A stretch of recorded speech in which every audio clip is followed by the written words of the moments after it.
Dans une ville où tout se joue entre l'urgence et le silence, 4 hommes décident d'un dernier coup. Braquer une banque pour tout recommencer. Le plan est froid, précis jusqu'à ce que tout bascule. Parce que parfois, une seule balle suffit pour effacer des vies entières. Le braquage qui tourne mal, la banque criblée de balles, de cris et de métal, la police débarque. Ils sont masques, avec des sacs, ordre hurlé, l'adrénaline coupe la raison. Ils remplissent les sacs, se faufilent vers la sortie, mais dehors, la roue est déjà posée, la police les attend. Les balles claquent, les corps tombent. Ses compagnons, ses frères d'un instant, sont fauchés l'un après l'autre. Lui, couvert de sang et de poussière, parvient à se frayer un passage, seul survivant de l'enfer qu'ils ont déclenché. Il fuit, les sirènes le dévorent. La fuite vers la côte et la capture par l'eau, il traverse la ville en courant, saute des murs, confond les ruelles. La chasse le pousse vers la côte, là où la route longe la falaise et où la mer ouvre ses bras noirs. Sur le pont, la police le rattrape, véhicule bloquant la route, pneus crissants. Dans un acte désespéré, il choisit l'eau plutôt que la prison. Il se jette du pont, disparaît dans l'écume. Mais la mer n'est pas refuge. En contrebas, des unités flottantes s'organisent. Des policiers sur jet-ski hurlent en remontant le courant, le repèrent, l'agrippent, le tirent hors de l'eau.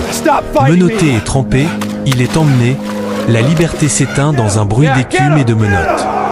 Dans l'enfer de la prison, il y a les combats, les murs gris l'accueillent comme une tombe ouverte. À l'intérieur, la loi est brutale et sans pitié. Dans la cour, les regards se muent en haine et la violence devient langue. Poings, chaînes, coups improvisés, il apprend à encaisser, à rendre les coups, à survivre. Les nuits sont longues et le souvenir de ses amis morts le ronge. Après le braquage de banque qui avait mal tourné, ses amis étaient tombés sous les balles, mais lui avaient survécu. Pourchassé sans relâche, il s'était jeté du pont dans les eaux glacées, traqué par la police. Capturé vivant, il fut ramené, menotté, brisé, dans une prison de haute sécurité. Mais dans l'ombre des murs, il n'avait jamais cessé de penser à une chose, s'évader. Chaque jour, il observait les rondes des gardiens, notait les horaires, les angles morts des caméras, les failles dans la routine. Avec patience et sang-froid, il dessinait mentalement son plan. Une nuit sans lune, son heure sonna. Un complice discret lui fit parvenir un outil caché. Dans le silence pesant du bloc, il crocheta une serrure, traversa un couloir plongé dans l'obscurité, évitant de justesse un projecteur. Puis, dans un souffle, il franchit les murs et courut vers la liberté. Mais la liberté n'était qu'un mirage fragile. La sirène hurlait déjà. Les chiens bergers furent lâchés, les torchers balayaient la forêt. Il plongea entre les arbres, haletant, le cœur battant comme un tambour, poursuivi par les aboiements et les ordres criés. Trempé de sueur, couvert de boue, il parvint à semer ses poursuivants. À l'aube, il arriva dans une ferme isolée. Là, il surprit un vieux fermier, le neutralisa sans le blesser et s'empara d'un camion chargé de foin. Le moteur rugit, la route s'ouvrit devant lui.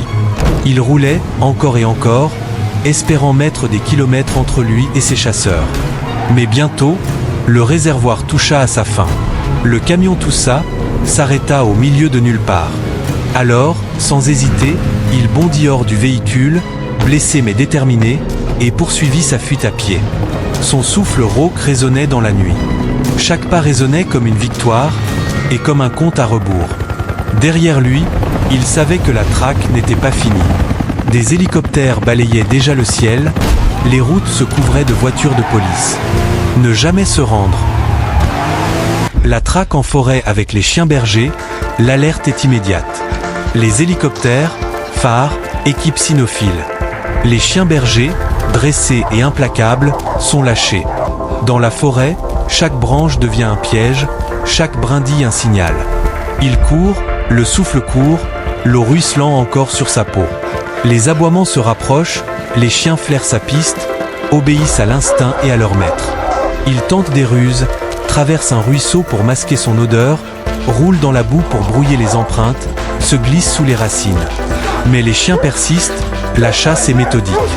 Il échappe de peu à une battue, se cachant sous des broussailles trempées, tandis que la forêt résonne du bruit des bottes. Le vol du camion, épuisé et à bout, Il débouche sur une route isolée où un camion stationne, moteur encore chaud.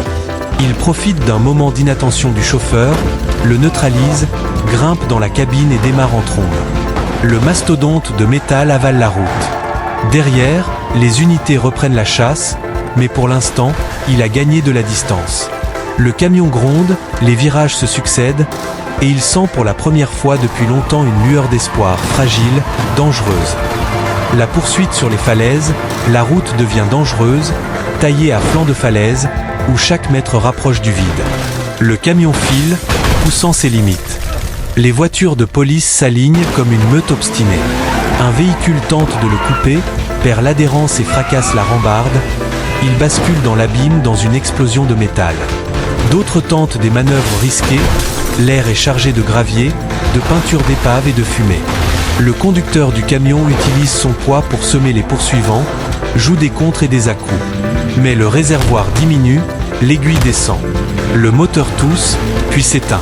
Le camion cale, immobilisé. Il fait le saut final vers la liberté, voici le village perché. Il repère une moto dehors, clé laissée négligemment. Il la vole, démarre, et la route se transforme en un balai d'échappée. Flanc de falaise, échappatoire mince, ruelles étroites où il fauche l'air comme un fauve. Les policiers, plus déterminés que jamais, collent à ses roues. Puis la route s'effondre, un pont brisé, le vide béant devant lui. Dans un dernier élan, il appuie sur la poignée, le moteur hurle, la moto s'élance. Durant ces secondes suspendues, le monde se réduit au vent et au métal qui vole. Il atterrit de l'autre côté, glisse, manque de tomber, puis reprend le contrôle. Il a franchi l'impossible. La meute policière s'arrête, hésite. Ils ne tenteront pas ce saut. La poussière retombe, le vent efface les traces. Sur la route, l'homme disparaît vers l'horizon, libre pour l'instant mais marqué à jamais par les choix qu'il a faits. Ses amis sont morts, la mer l'a rendu capturable une fois, la prison l'a forgé, la forêt l'a presque pris. La police le retrouve plus tard, et il retourne à prison. Aujourd'hui, il a voulu défier le destin et la loi, et il a survécu, mais pas vainqueur. Demain, le prix de cette liberté pourrait bien être plus lourd encore. Car les mal vous attirent que des ennuis, vous pouvez réussir sans faire du mal à quelqu'un.